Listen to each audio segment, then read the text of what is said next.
Hello there. Today, I've got something a little different. Got a back and go Thomas right here. This should be in a different video. But what we're focusing on today is, holy cow, that's a long train.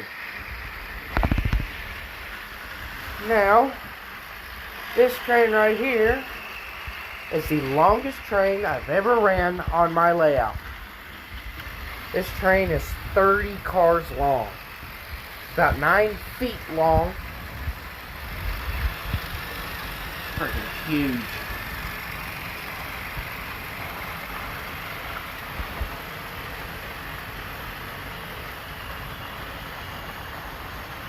Look at that.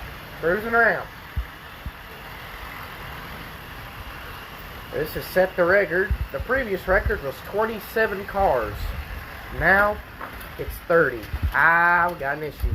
Houston, we have a problem. Okay, sorry about that. Had a little collision. But we're going again. Look at that sucker go. You can really hear it working if you get it close. There's that sucker working.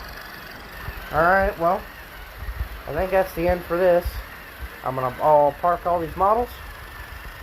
And I'll see you later. Bye.